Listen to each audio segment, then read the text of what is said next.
Mesdames, Messieurs, bonjour. J'ai la lourde tâche de définir ce qu'est l'identité numérique au sens du droit et de vous présenter comment le droit appréhende, encadre l'identité numérique, que ce soit en France ou en Europe.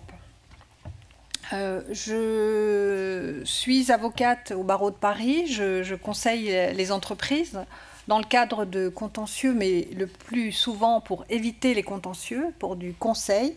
Je suis également DPO et donc je conseille également des DPO au sein des entreprises. Et je travaille beaucoup sur les questions de cybersécurité, autant en prévention qu'en remédiation. Alors aujourd'hui, comment le droit appréhende l'identité juridique.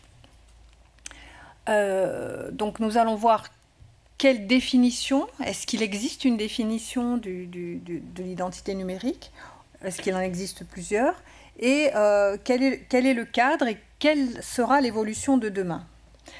Alors, premier point, une définition de l'identité numérique. Eh bien, le droit n'en présente pas à proprement parler, mais on verra nous avons beaucoup d'éléments qui vont nous aider. La définition générale de l'identité du dictionnaire Larousse, c'est le caractère permanent et fondamental d'une personne. C'est-à-dire que vous avez des activités différentes, des moments différents, mais qu'est-ce qui vous caractérise toute votre vie? Et donc c'est une notion, on le voit déjà, on le verra dans le numérique, c'est une notion assez difficile à définir. Alors dans le domaine juridique, il n'y a pas non plus de définition légale, c'est-à-dire qui se trouve dans une loi.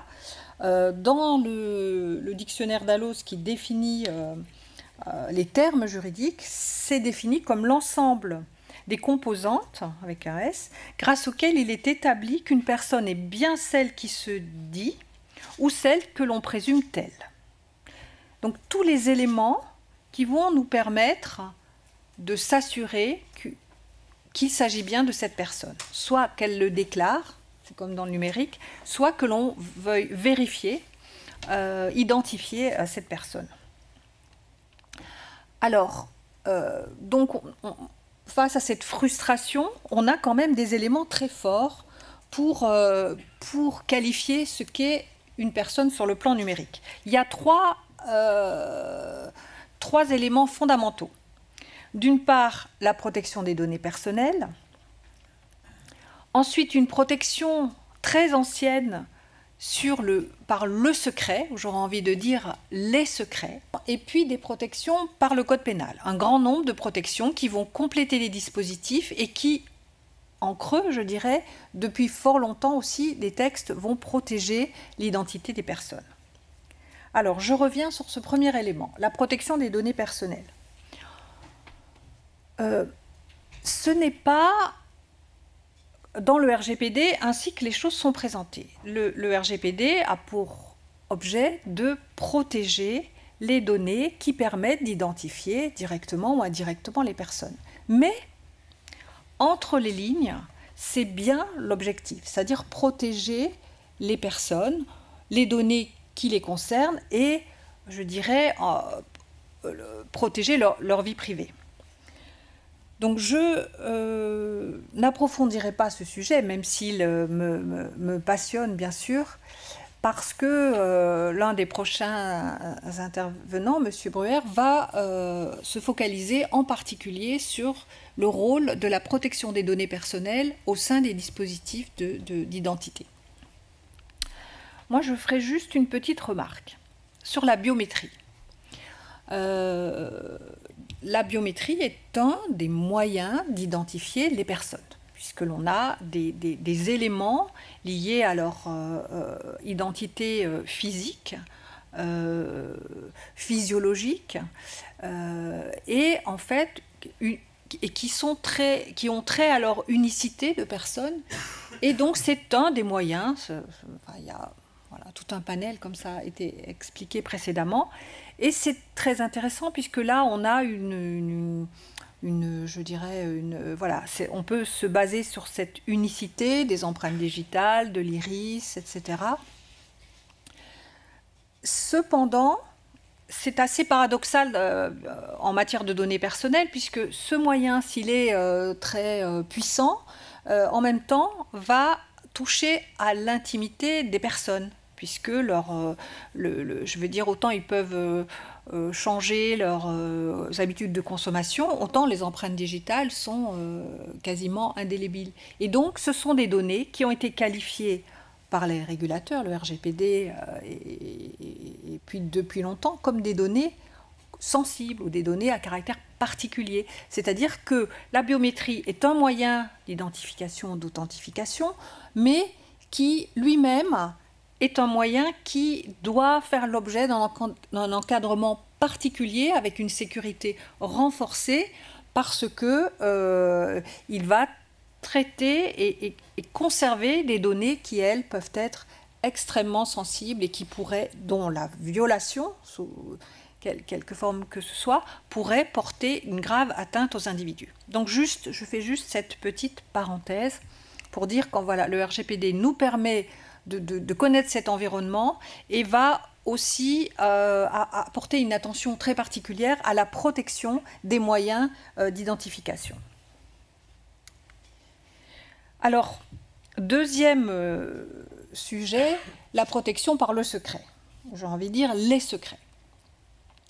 L'objectif de toutes les règles juridiques, des lois, des dispositions dans le code pénal ou civil qui protègent le secret, c'est aussi de protéger l'identité des personnes. Donc le plus ancien, vous vous en doutez, c'est le secret médical. Le médecin doit conserver secrètes les informations qu'il apprend et sur son patient et sur son environnement.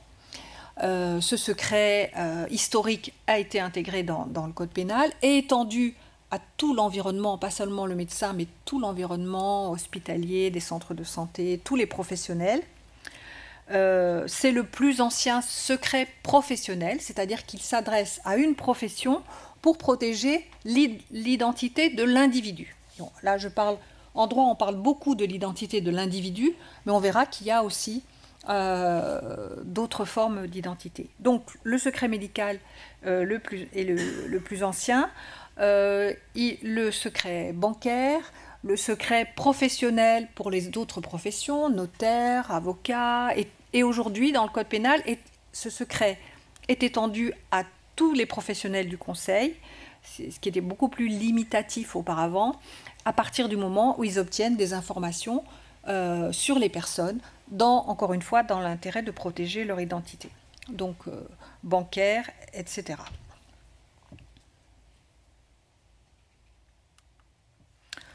Dans le code pénal, un certain nombre de dispositions aussi, sans parler d'identité, vont avoir pour objectif de protéger, encore une fois, l'autonomie, l'identité de la personne.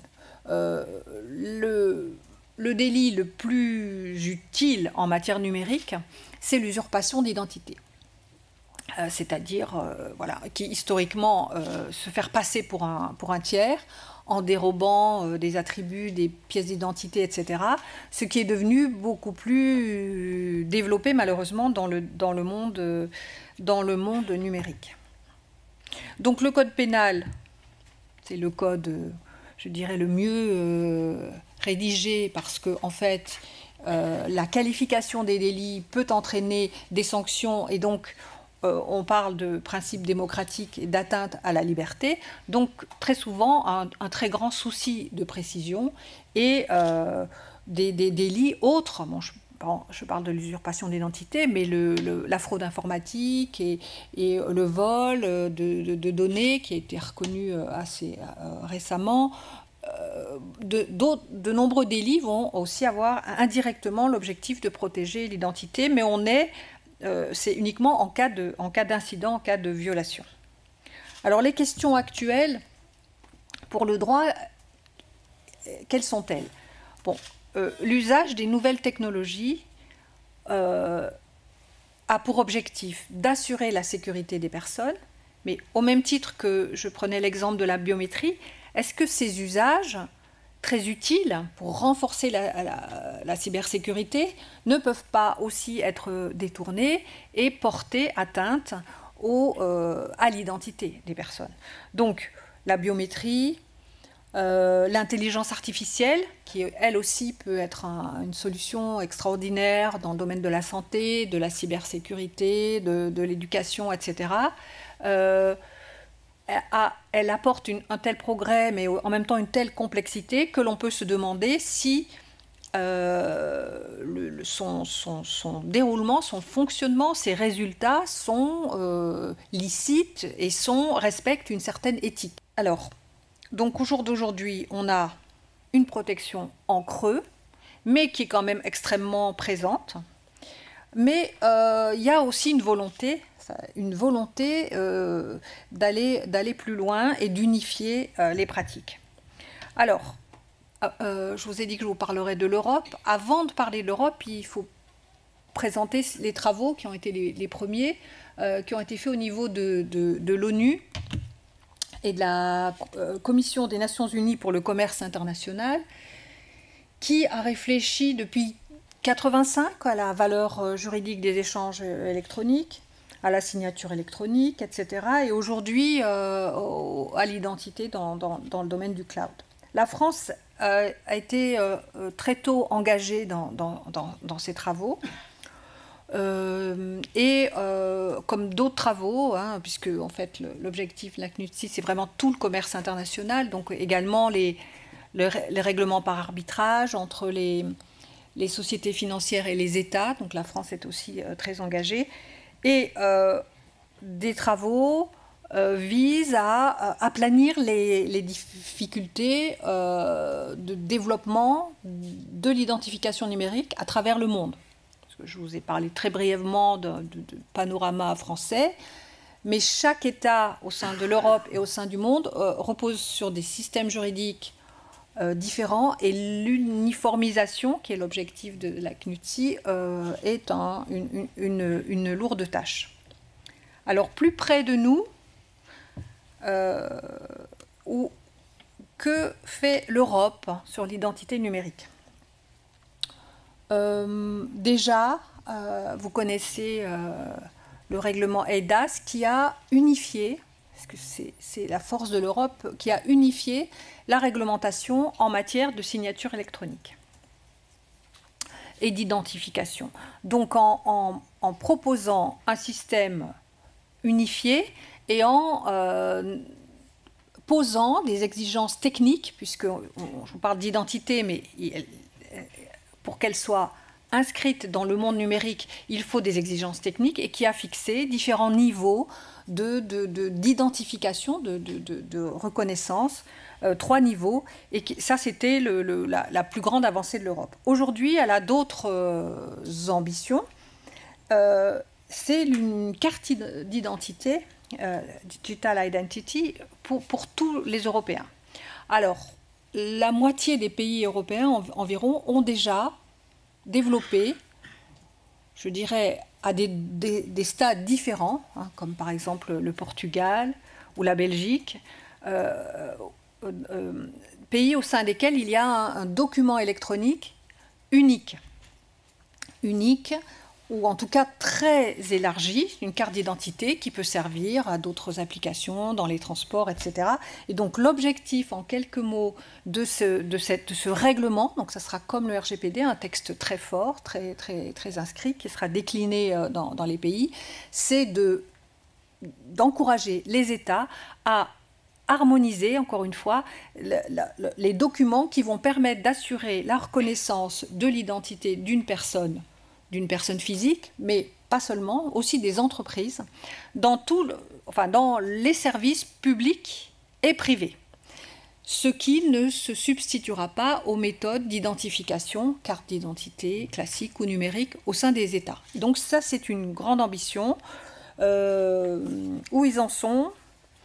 Ils ont annoncé pour octobre 2022 une toolbox, une boîte à outils, pour parler français, qui permettra d'appuyer les exigences juridiques sur, encore une fois, des descriptifs techniques. Donc voilà l'état des travaux aujourd'hui, et j'en terminerai ici, et si vous avez des questions, j'aurai le plaisir d'y répondre en fin de séance. Je vous remercie pour votre attention.